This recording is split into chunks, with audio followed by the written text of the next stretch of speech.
आज आपण पाहणार आहोत विलगता हा टॉपिक। विलगतामध्ये पृष्ठभागापासून आपण ज्यावेळी अंतर्गाभ्यापर्यंत जाणार आहोत त्यावेळी ज्या ज्या विलगता लागतात त्या आपण आज पाहणार आहोत की यामध्ये जो पृष्ठभागाचा जो भाग आहे जे 0 किलोमीटर ते 33 किलोमीटर जो सियाल आणि सीमापासून बनलेला आहे ह्यातला सगळ्यात वरचा जो भाग आहे म्हणजे हा तो असणार आहे सियाल व हा जो भाग असणार आहे हा त्याला आपण बोलणार आहोत सीमा।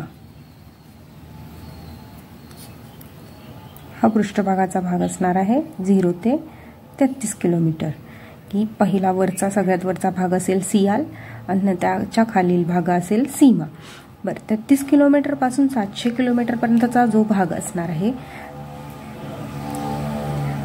त्याला आपण म्हणतो बाह्य प्रावरण। काय म्हणतो? बाह्य प्रावरण।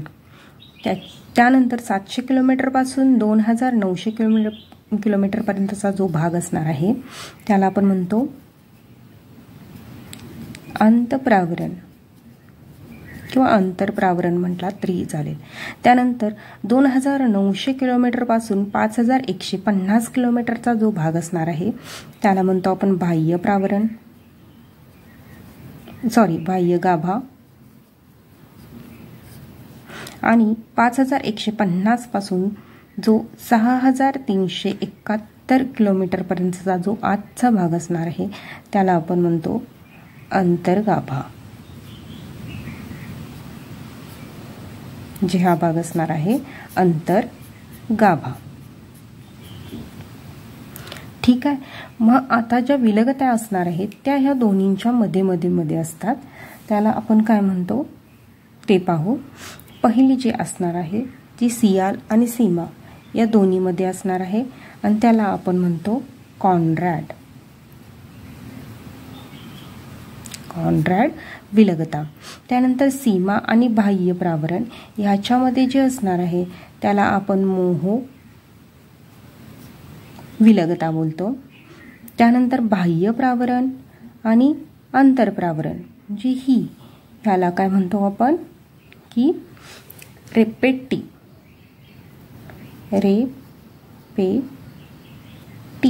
विलगता। आणखीन अंतर्प्रावरण व बाह्य गाभा यांच्यामध्ये जी विलगता आहे त्याला आपण म्हणतो गेटेनबर्ग व बाह्य गाभा व अंतर्गाभा यामध्ये जी विलगता आहे त्याला आपण म्हणतो लेहमन विलगता। बरं, आपण तयार केलेली ह्या गोष्टी लक्षात ठेवण्यासाठी जी ट्रिक आहे ती आहे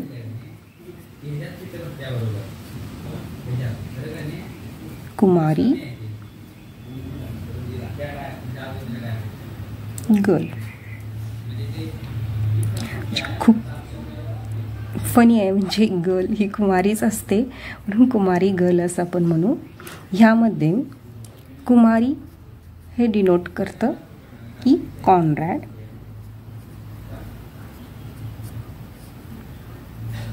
मे म्हणजेच तुमचे मोहो विलगता, रो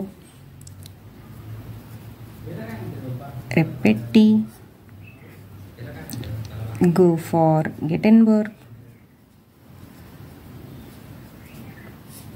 आणि ल ही लेहमन। आय होप तुम्हाला या विलगता समजल्या असतील। ह्यामध्ये पहिली कॉन्रॅड, दुसरी मोहो, तिसरी रेपेटी, चौथी गेटेनबर्ग आणि पाचवी जी असेल ती लेहमन असेल। थँक्यू।